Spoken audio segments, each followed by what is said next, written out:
आध्यात्मिक ज्योतिष चैनल के सभी दर्शकों को नमस्कार। सर्वप्रथम मैं भगवान तथा परमपिता परमेश्वर से प्रार्थना करता हूँ कि आपका जीवन सुखी और मंगलमय हो और आप अपने जीवन में निरंतर प्रगति करते रहें। आज हम चर्चा करेंगे शुक्र ग्रह का जो गोचर वृष राशि में हुआ है उसका मेषादि राशियों पर यानी 12 राशियों पर क्या प्रभाव होने वाला है। वीडियो प्रारंभ करने से पूर्व मैं आप लोगों से निवेदन करना चाहता हूं कि आप मेरे इस YouTube चैनल आध्यात्मिक ज्योतिष को सब्सक्राइब करें और नोटिफिकेशन बेल को ऑन कर दीजिए ताकि जब भी मैं वीडियो को अपलोड करूं तो आप तक नोटिफिकेशन पहुंच जाए। अब हम वीडियो प्रारंभ करते हैं। देखिए, शुक्र ग्रह आज दिनांक 29 जून 2025 को मेष राशि से वृष राशि में गोचर कर चुके हैं। तो अब हम इस वीडियो को थोड़ा आगे बढ़ाने से पूर्व मैं आपको ये बता दूं कि ये जो गोचर का प्रभाव है किन लोगों पर सर्वाधिक होगा। देखिए, अगर आपकी कुंडली में शुक्र की महादशा चल रही है, शुक्र की अंतर्दशा चल रही है तो और प्रत्यंतर चल रहा है तो ये प्रभाव आप पर सर्वाधिक रूप से होगा। और अगर आपकी दशा कुछ और चल रही है यानी महादशा, अंतर्दशा और प्रत्यंतर कुछ और चल रही है तो आपके थोड़े से प्रभाव में अंतर आ सकता है। अब हम वीडियो प्रारंभ करते हैं। देखिए, सर्वप्रथम हम बात करते हैं काल पुरुष की प्रथम राशि यानी मेष राशि की। तो मेष राशि में शुक्र इस समय द्वितीय भाव में गोचर कर रहे हैं। तो देखिए, सेकंड हाउस क्या है, आपके फाइनेंस का है, आपके फैमिली का है। और शुक्र ग्रह क्या है, आपके लग्जरी का है, कंफर्ट का है और वेल्थ का है। तो ये आपके आर्थिक स्थिति के लिए बहुत अच्छा है, यानी कि यहाँ पर आप एक्यूमुलेटेड वेल्थ की ओर जा सकते हैं, यानी आप धन संचय करने के बारे में सोच सकते हैं। और वो धन की प्राप्ति आपको कहाँ से हो सकती है। देखिए, अगर आप कहीं पार्टनरशिप में कुछ काम कर रहे हैं उससे भी आपको मिल सकता है या पार्टनर के थ्रू, ठीक है, यानी आपका जो भी स्पाउस है वहाँ से भी आपको इनकम जनरेट हो सकती है। बट ये थोड़ा सा आपको हेल्थ इश्यू भी दे सकता है क्योंकि द्वितीय भाव कहीं ना कहीं हेल्थ इश्यू को भी शो करता है। लेकिन कुल मिलाकर के आपने जो कंफर्ट है या लग्जरी की प्राप्ति या तो आपको परिवार से होगी या आप परिवार में कुछ ऐसा करने की ओर जा सकते हैं। अब हम बात करते हैं काल पुरुष की द्वितीय राशि, ठीक है, वृष राशि। तो वृष राशि आपके लग्न में इस समय शुक्र गोचर कर रहे हैं। तो कुल मिलाकर के जो है आप सेंटर ऑफ अट्रैक्शन इस समय रहेंगे, यानी कि आपका जो व्यक्तित्व है ये बड़ा आकर्षक इस समय हो जाएगा। दूसरी एक चीज़ यहाँ पर आपको और भी देखने को मिल सकती है कि ये थोड़े से आपके विवाद भी दे सकता है, ठीक है।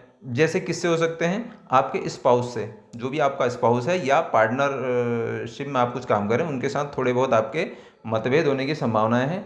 अदरवाइज आपका जो काम है और उसमें कुछ सॉल्यूशन प्रोवाइड होते हैं या फिर कहीं दूसरों के बीच में जहाँ पर विवाद होते हैं उन विवादों के सॉल्यूशन इस तरीके के होते हैं, तो फिर वहाँ पर ही आपको ठीक स्थिति में है, यानी कि यहाँ से आपको बहुत ज़्यादा दिक्कत नहीं होगी। बट आपने क्या करना है, थोड़ा सा रूटीन पे और कुल मिलाकर के ईगो को आपको थोड़ा सा साइड करने की आवश्यकता होगी क्योंकि आपका बिहेवियर इस समय थोड़ा सा आपके शत्रु पैदा कर सकता है या विवाद की स्थिति में आपको खड़ा कर सकता है। अब हम बात करते हैं काल पुरुष की तीसरी राशि। देखिए, आपके द्वादश भाव में इस समय शुक्र गोचर कर रहे हैं और स्वग्रही होकर के बैठे हुए हैं। तो पंचमेश का संबंध द्वादश से है। तो यहाँ पर दो तीन चीज़ें आप देखिए। 12th हाउस क्या है, आपके व्यय का है, खर्चे का है। और ये समस्या कहाँ होती है, कहीं आपके रिलेशनशिप इस तरीके का है या कोई लर्निंग से रिलेटेड है तो वहाँ आपको थोड़ी सी दिक्कतें आने की संभावना है, यानी रिलेशनशिप में कुछ कन्फ्यूजन इस तरीके के भी ये क्रिएट हो सकता है। और एजुकेशन अगर आपकी रिसर्च की है या फिर आप कुछ R&D या PhD इस तरीके का कर रहे हैं या मेडिटेशन के उसमें है तो इस तरीके की प्रॉब्लम नहीं आएगी। हाँ, हेल्थ इश्यू आपको क्या आ सकते हैं, कोई आपका जैसे ध्यान कहाँ रखना है हमने, जैसे आपको थायराइड है या गले में कोई संक्रमण है, इस तरीके की भी संभावनाएं दिखती हैं। दूसरा, जैसे रिप्रोडक्टिव सिस्टम में भी आपकी खराबी अगर आपको पहले से है या फिर इस बीच हो सकती है या पहले से खराबी है तो आपको ध्यान रखने की आवश्यकता वहाँ पर पड़ेगी। इम्यूनिटी बेस्ड जो होते हैं, जैसे आपकी अगर इम्यूनिटी वीक है तो यहाँ पर आपको थोड़ा सा ध्यान रखने की आवश्यकता पड़ेगी।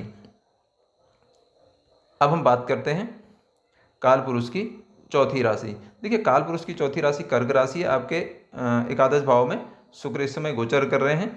तो यहाँ पर 2-3 चीज़ें आपको देखने को मिलेगी। देखिए, आपका जो पूरा कंफर्ट यानी कि आपको जो सुकून है वो मिलेगा कहाँ से? आपको सोशल सर्कल से, सामाजिक दायरे से। और आपका मुझे लगता है कि और 11th हाउस जो है ये कहीं न कहीं आपका इनकम का है, सोर्स ऑफ इनकम का है। देखिए, आपको आय कहाँ से अर्जित होती है या वेल्थ आप कहाँ से जनरेट कर सकते हैं? प्रॉपर्टी से रिलेटेड अगर आपका कुछ काम है तो वहाँ से आप हो सकती है आपको इनकम जनरेट हो सकती है। आप सोशली कनेक्ट हैं या सोशल वर्क आप करते हैं या एनजीओ तरीके का कुछ काम है तो वहाँ से आप वेल्थ इस समय जनरेट आपकी हो सकती है। और आप सोशली इस समय मुझे लगता है बहुत ज़्यादा एक्टिव रहेंगे और एक सेंटर ऑफ अट्रैक्शन भी आपका बन सकता है इस समय। अब हम बात करते हैं काल पुरुष की 5वीं राशि सिंह राशि। देखिए, आपके 10वें भाव में गोचर कर रहे हैं। तो 10वें भाव में गोचर कर रहे हैं यानी थर्ड का संबंध अगर 10वें से बनता है तो यहाँ पर एक दो चीज़ें हो सकती है। देखिए, या तो आप मूवमेंट में हो सकता है आपका जैसे जो भी आपका वर्क फील्ड है या जो आपका वर्क डोमेन है, अगर आप तक अभी तक आपका सिटिंग जॉब है तो इस बीच मुझे लगता है कि उसमें थोड़ा सा आपको स्ट्रगल ऐड हो सकता है या फिर आपको टूर एंड ट्रैवल यानी यात्राएँ करने की आवश्यकता पड़ सकती है। और अगर आप पहले से ही यात्राएं करते हैं और इस तरीके का आपका फील्ड वर्क टाइप का है तो मुझे लगता है इस तरीके की कोई दिक्कत आपको नहीं आएगी। हाँ, अगर 10वें भाव में शुक्र है किन के लिए बहुत अच्छा है? अगर आप देखिए ब्यूटी प्रोडक्ट्स है, कॉस्मेटिक्स है ना, और कंफर्ट को लेकर के काम करते हैं या कुछ सोसाइटी के लिए कुछ काम करते हैं और फाइनेंस यानी जिसको हम कहते हैं कि ट्रेजरी से रिलेटेड कुछ इस तरीके का काम आपका है तो वहाँ पर आपको यहाँ पर बहुत अच्छा रिजल्ट ये देखने को मिलेगा। अब हम बात करते हैं कन्या राशि। देखिए, कालपुरुष की 6ठी राशि है, आपके 9वें भाव में शुक्र इस समय गोचर कर रहे हैं। देखिए, 9वें भाव में शुक्र गोचर करने का मतलब यह है कि आपका 9वां भाव जो है इस समय जागृत हो गया है। आपका जो अभी तक भाग्य पिछले समय तक यानी कि जो सोया हुआ था या आप जो भी एफर्ट डाल रहे थे वो कुछ काम आपके पेंडिंग पड़े थे या नहीं हो रहे थे तो आपके वो काम अब अचानक से आपका लक आपको यानी भाग्य आपका साथ देना प्रारंभ कर देगा, शुक्र जब तक यहाँ रहेंगे। और इसके साथ क्या है कि आप के जो फादर हैं, अगर आपके फादर हैं तो वो भी कहीं ना कहीं सेंटर ऑफ अट्रैक्शन हो सकते हैं। आपका जो धर्म से संबंधित जो नॉलेज है या आपका कल्चर से संबंधित जो ज्ञान है, इस तरीके का अगर आपका कुछ काम है तो वहाँ से भी आपको क्या कहते हैं मैं सेंटर ऑफ अट्रैक्शन आप हो सकते हैं, यानी कि वहाँ से भी आपको कुछ हो सकती हैं, आप वहाँ से वेल्थ जनरेट भी कर सकते हैं। दूसरा, आपका जो परिवार है ना, जो परिवार है वो इस समय कहीं पैसा कहाँ खर्च कर सकता है, मतलब इन्वेस्ट कहाँ कर सकता है, किसी धार्मिक क्षेत्र में। इस तरीके की ये पॉसिबिलिटी बनती है। या आप वेल्थ जनरेट करने का संबंध है, आपका कोई फैमिली बिजनेस है जो स्पेशली धर्म से रिलेटेड कुछ काम करता है तो वहाँ से भी आपको वेल्थ या धनार्जन होने की संभावना है। अब हम बात करते हैं काल पुरुष की 7वीं राशि तुला राशि। देखिए, आपके 8वें भाव में गोचर कर रहे हैं शुक्र और लग्नेश होकर के बैठे हुए हैं। तो यहाँ पर आप एक चीज़ ध्यान रखिएगा कि आपके कुछ ब्लॉकेजेस आने की संभावनाएं हैं, आपको हेल्थ इशू आ सकते हैं और वो हेल्थ इशू थोड़े से लंबे भी चलने की एक पॉसिबिलिटी होती है। अच्छा, किन लोगों के लिए बहुत अच्छा? देखिए, जो पहले से रिसर्च में हैं, है ना, ऑकल्ट में है, मेडिटेशन में है और पीएचडी कर रहे हैं और इसके अलावा आप स्पाई का कुछ काम है, कुछ काम ऐसा है जो हिडन है, जो आप किसी को पता नहीं रहता है, तो इस तरीके के कामों में भी आपके लिए ये बहुत अच्छा, आपको बहुत अच्छी प्राप्ति होंगी। और अगर आपका काम इस तरीके का नहीं है तो फिर आपको थोड़ी बहुत यहाँ पर प्रॉब्लम होने की संभावनाएं हैं, यानी आपको हेल्थ इश्यू हो सकते हैं, आपके काम अटक सकते हैं। और आपने क्या करना है कि भाई 8th हाउस से जुड़ा हुआ काम, यानी कि जो आप काम करते हैं उसमें आप रिसर्च में जा सकते हैं। अब हम बात करते हैं काल पुरुष की 8वीं राशि वृश्चिक राशि। देखिए, आपके 7वें भाव में इस समय शुक्र गोचर कर रहे हैं। तो देखिए, कुल मिलाकर के ये आपकी जो वेल्थ जनरेट हो सकती है वो आपके पार्टनर की तरफ से हो सकती है, पार्टनरशिप के कामों से हो सकती है। अगर आप पहले से कुछ पार्टनरशिप का काम कर रहे हैं तो वहाँ से भी आपको वेल्थ जनरेट होने की संभावना है। दूसरा, ये 12th हाउस का लॉर्ड भी बनता है, तो आपका जो इन्वेस्टमेंट है वो इन्वेस्टमेंट भी आप पार्टनर या पार्टनरशिप में कर सकते हैं। आपका खर्चा भी होने की संभावनाएं हैं पार्टनर या पार्टनरशिप पे। अब हम बात करते हैं काल पुरुष की 9वीं राशि। देखिए, धनु राशि। धनु राशि आपका क्या है, 6ठे भाव में शुक्र अभी गोचर कर रहा है। देखिए, 11th का संबंध 6ठे से आ रहा है, तो आपकी जो आय का स्रोत क्या हो सकता है? देखिए, सर्विस उसके लिए बहुत बेस्ट है। अगर आप नौकरी में कर रहे हैं तो आपको जो प्राप्तियां होंगी वे सर्विस से हो सकती हैं। या कुछ काम आपके ऐसे हैं जो आप दोनों लोगों के बीच में समझौता कराते हैं या सॉल्यूशन प्रोवाइड कराते हैं, या फिर दूसरे को हम ये कह सकते हैं कि आप डॉक्टर हैं, है ना, या फिर सर्विस सेक्टर में हैं, तो वहाँ से आपको लाभ होने की संभावनाएं हैं। और इसके साथ साथ एक चीज़ और है कि आपको ये हेल्थ इश्यू भी दे सकता है, क्योंकि छठा भाव रोग का भी होता है। भाई हेल्थ इश्यू किस तरीके के आपके होंगे? देखिए, थायराइड अगर आपको है तो थायराइड से संबंधित रिलेटेड हो सकती है समस्याएं, और आपको गले का संक्रमण हो सकता है।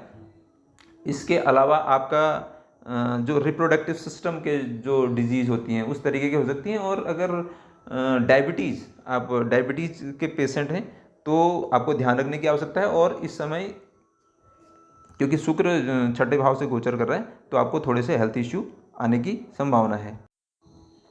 तो आप थोड़ा सा रूटीन को ठीक करने का आप प्रयास करें, यानी कि आप अगर इस तरीके के हेल्थ इश्यूज आपको हैं तो आपको थोड़ा सा ध्यान रखने की आवश्यकता है। अपने रूटीन को ठीक करें, अपने खान पान को थोड़ा सा नियंत्रित करने का प्रयास आपने करना है। अब हम बात करते हैं कालपुरुष की 10वीं राशि। देखिए, आपके क्या हैं? पंचम भाव में। दसम भाव का संबंध पंचम से आ रहा है। देखिए, ये बहुत अच्छा है। अगर आपका कुछ काम स्किल का है या रिसर्च का है तो उसके लिए ये बहुत अच्छा, आपका स्टेटस ग्रो होगा। अब स्किल का क्या हो सकता है? देखिए, अगर आप मॉडलिंग का आपका कुछ काम है, या आप का जैसे रिसर्च का काम है ना, और आप प्रोडक्ट डेवलपमेंट की ओर काम करते हैं तो उससे रिलेटेड बहुत अच्छा काम है। और नहीं तो ये आपको कहीं जॉब जो है आपका, या जो आप कुछ काम कर रहे हैं तो उसमें थोड़ी सी दिक्कत हो सकती है। यहाँ पर आपको थोड़ा सा ध्यान रखने की आवश्यकता है कि अगर जॉब छोड़ने की अगर स्थिति कहीं पर आ रही है तो आप थोड़ा सा उसमें विचार कर लीजिए। अब हम बात करते हैं कुंभ राशि। देखिए, कालपुरुष की एकादश राशि है और आपके चतुर्थ भाव में इस समय गोचर कर रहे हैं कौन? शुक्र। देखिए, फोर्थ हाउस आपके स्वग्रही हैं, तो आपको क्या होता है? देखिए, यहाँ पर आपको प्रॉपर्टी या व्हीकल की प्राप्ति हो सकती है, आप खरीद सकते हैं, ले सकते हैं। और वो हो सकता है आपको फादर की तरफ से भी मिले, यानी कि आपको पिताजी जो हैं वो ये चीज़ें गिफ्ट कर दें, या वहाँ से भी आपका धनार्जन होने की संभावना रहती है। और इसके अतिरिक्त धर्म या धर्म से रिलेटेड कुछ जो काम होते हैं वो आप उससे भी आप वेल्थ जनरेट कर सकते हैं, या व्हीकल या प्रॉपर्टी ये भी बनाने का आपका योग बन रहा है। और इस समय फोर्थ हाउस है, देखिए आपके मदर का है, तो जो सेंटर ऑफ अट्रैक्शन है ये आपकी मदर हो सकती हैं, और उनको हेल्थ इश्यू भी आने की एक पॉसिबिलिटी यहाँ पर शो हो रही है। अब हम बात करते हैं काल पुरुष की अंतिम राशि मीन राशि। देखिए, आपके तीसरे भाव में शुक्र गोचर कर रहे हैं, अष्टमेश होकर के ये संबंध बना रहे हैं। देखिए, 8th हाउस के लॉर्ड हैं, तो देखिए थर्ड हाउस क्या है? आपके कम्युनिकेशन का है, आपके राइटिंग का है, मीडिया का है। और आप वेल्थ जनरेट कहाँ से कर सकते हैं? थर्ड हाउस की चीज़ों से, यानी आप राइटिंग में हैं, या फिर आपका कम्युनिकेशन का या फिर मीडिया से रिलेटेड कुछ काम है, वहाँ से हो सकता है। और 8th हाउस जो चीज़ें होती हैं, रिसर्च आप लिखते हैं, किस पे? रिसर्च बेस्ड आपका कुछ लिखने का है, या आप कुछ ऐसा कंटेंट क्रिएट करते हैं जो रिसर्च होता है, जिसमें आपकी अपनी एक ओरिजिनल थीम होती है, यानी कि आप अपने तरीके से कुछ नया खोज करके लिखते हैं। और थोड़ा सस्पेंस आपका होता है, जो चीज़ पहले से नहीं है, यानी जो पहले से जो चीज़ नहीं है आप उस टॉपिक पे लिखते हैं, या आप कुछ नया कंटेंट क्रिएट करते हैं, तो वहाँ से आपको वेल्थ जनरेट हो सकती है। इसके अलावा आपका मूवमेंट का काम है, या कम्युनिकेशन का काम है, मीडिया का काम है, तो उन लोगों के लिए ये अच्छा है, यहाँ पर वो वेल्थ जनरेट यहाँ से कर सकते हैं। और दूसरा क्या है कि आपका जो कम्युनिकेशन स्किल है ये इस समय बहुत अच्छा काम करेगा। और आपके जो भाई भाई हैं वो भी सेंटर ऑफ अट्रैक्शन हो सकते हैं, यानी कि इस समय उनका एक सोसाइटी में या समाज में थोड़ा सा अलग तरीके का मान सम्मान, या जिसको हम कह सकते हैं एक एक जो अपीजिंग फेस होता है, यानी कि किसी को देख करके हमको फील आता है कि यार हाँ, ये आदमी परफेक्ट है, ये आदमी हमारा ये काम करेगा, इस तरीके का हो सकता है। बट ये 6 का सटास्टक बनाता है अपने उस हाउस से, तो ये एक तो अट्रैक्शन देता है। और इसके साथ एक समस्या ऐसे लोगों के साथ और होती है कि ये सेल्फ के वजह से, यानी कि अपनी ही बात करने की वजह से ध्यान नहीं देते हैं, और एक ईगो वाला, क्योंकि लग्नेश स्वयं अपने घर में बैठा है, तो अपने सेल्फ या अपने ईगो या अपने अहंग की वजह से दूसरों के साथ संबंध खराब होने की भी एक संभावना होती है, तो उस चीज़ को ध्यान रखने की आवश्यकता पड़ेगी। तो अब हम बात करते हैं रेमेडी के बारे में। देखिए, रेमेडी की अगर हम बात करें, देखिए जिन भी लोगों का छठे भाव में गोचर कर रहा है उन्होंने क्या करना है, देखिए वो लोग रूटीन ठीक करें, ठीक है, क्या खाना है, क्या पीना है, उठने का बैठने का समय यानी कि एक्सरसाइज करनी है, उस तरीके की ओर आप ध्यान देंगे, ठीक है, सेवा करें, ठीक, सर्विस ओरिएंटेड हो जाइए। और इसके साथ जिन लोगों के अष्टम भाव में बैठे हुए हैं, देखिए वो क्या कर सकते हैं, मेडिटेशन करें, ऑकल्ट में जा सकते हैं, ठीक है, रिसर्च कर सकते हैं, 15 से 20 मिनट या आधा घंटा मिनिमम आप किसके लिए, ज्योतिष के लिए समय निकालें। ज्योतिष सीख नहीं सकते हैं तो छोटे छोटे जो वीडियोज हैं या शॉर्ट्स हैं वो देखें, तो कम से कम आधा घंटा उसके लिए आप निकाल सकते हैं जिनका और काम है। और 12th हाउस जिनका अभी गोचर कर रहा है, यानी कि 12वें भाव में जिनका शुक्र गोचर कर रहा है, वो लोग क्या कर सकते हैं, देखिए वो लोग क्या करें, दान करें, ठीक है, इन्वेस्टमेंट करें, और थोड़ा सा मैं आपको ये भी कहूँगा कि चैरिटी करें। चैरिटी कहाँ दे सकते हैं, जैसे हॉस्पिटल में है ना, वहाँ दे दें। और चैरिटी जब भी आप दें किसी को, वो किसको दें, आवश्यकता यानी कि जिस व्यक्ति को आवश्यकता है वहाँ देने की आवश्यकता होती है, यानी कि बात की जाती है कि वहाँ आप दान दें। और इसके अलावा आप क्या कर सकते हैं, शुक्रवार के दिन तुलसी के पेड़ में जल दें, और शाम को एक घी का दीपक जलाएं, और ओम शुंग शुक्राय नमः का जप करें। इसको आप 1 माला, 3 माला या 5 माला करें, यानी विषम संख्या में करें। 1 माला का तात्पर्य 108 बार होता है। और इसके साथ आप महालक्ष्मी का पूजन करें तो आपका कल्याण होगा। आपने मुझे इतना समय दिया, इसके लिए आपका बहुत बहुत धन्यवाद।